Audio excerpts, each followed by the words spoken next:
Hello and Happy New Year, Virgo. My name is Jason and this is your general tarot reading for January 2020. Let's get straight into it. Virgo, you go into this period with the Five of Pentacles. The Five of Pentacles generally talks about feeling a bit left out in the cold. Now, sometimes we get this card when we're feeling like rejected by somebody, but for many of you, I'm feeling that this is more of a positive card where you've just chosen to walk away from something and go out on your own. You've decided that was enough of some toxic situation you're in, perhaps in a job or some situation like that, and you realize that you don't want to go through another year or another term or another time in this position. So you've said, no, I'm going to go out and see what's out there for me. So if that's your perspective, well done, because it takes a bit of courage to go out into that unknown, perhaps even a little bit of discomfort, but generally I'm feeling that you've done this for your own good, to get rid of some kind of toxicity that was around you. And sometimes that can be very hard to do. Okay. In your challenge position, you have the Death card. So yes, talking about moving on from something. The Death card here talks about transformation and really just letting change happen. It was a very hard decision, or it is a very hard decision, to move on from whatever this situation is. But if you have a look at this card up close, you'll see that this, underneath the horse, is the king, and the king is dead. You see his crown on the ground underneath the horse there. So the old boss, the old hierarchy, the old leadership is no longer there. You're moving on from that now. Either you've decided that they are not worth it, or you're just ignoring them, or literally going over their head. For, let's say there's a line manager or someone in charge who's just not up to the job. You're not getting the responses you need, so you've gone over their head to somewhere else. And you're heading towards this Pope-looking cardinal religious figure here, and it looks to me like you're just about to bowl him over too. So perhaps the old way is just not acceptable to you anymore. The tradition, the conservative path is not yours anymore, and you've decided that you're just about to go. And the woman in the bottom corner there, she can't bear to look, because we know that change is very difficult to embrace, because sometimes we don't know where we're going to end up. But there's a child down there saying, yes, bring it on. Come on, bring on this change. Death, let's go. I want something new. And so there is a big part of you, really, the child within, wants this change, okay, whatever this is.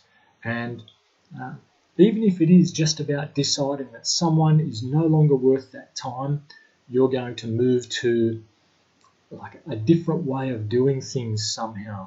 So good on you, Virgo. I'm feeling this took a lot of bravery, a lot of courage, and you may be putting yourself not at risk, but you may be having to rely on your wits a lot more than perhaps you used to. You've taken on some new responsibility for yourself, and you are meeting that challenge. And you're meeting that challenge because you have seen some need for some growth in yourself, and enough was enough. Now, in your hopes and fears position, you have the Devil card. So the Devil card talks about toxicity, talks about codependent situations, okay? And because this is in your hopes and fears position, there is something you're trying to get yourself out of somehow. So perhaps walking away from this person or this group may require you to somehow take these chains off your neck. You'll see here these characters below the devil figure here, they have chains around their neck, but those chains are quite loose. So really it's about severing that tie, lifting those chains up over your head. The chains are loose, but they can be quite heavy. And so because this card is in this position, you're hoping to free yourself from this codependent situation, okay? And you're getting there somehow by standing your ground, or again telling yourself that enough's enough. So very very empowering feeling I'm getting for you if you have the strength to lift those chains up over off your head. Okay, now in your best attitude position, here we have the Eight of Swords, and the Eight of Swords talks about not feeling on firm ground, feeling victimized by something, it's not your fault, blaming others for your situation. Now, in your best attitude position, what you're being asked to do here is exercise one of your choices. So you can either wriggle out of these binds. You can see here that the binds around this woman are not very tight. So if she wriggles enough the right way, she can loosen them off. She'll just need to be a little bit careful that she doesn't slip over on that slippery ground. Or she can just make a clean cut, lean up against one of those swords and cut those bonds free. Okay, then she will be able to, whichever way she does it, her hands will be free and she will be able to rip that blindfold off and see the truth. So you're being asked to make a decision how you're going to do it, whether you wriggle out or whether you just cut that all together, cut those binds and pull that blindfold off.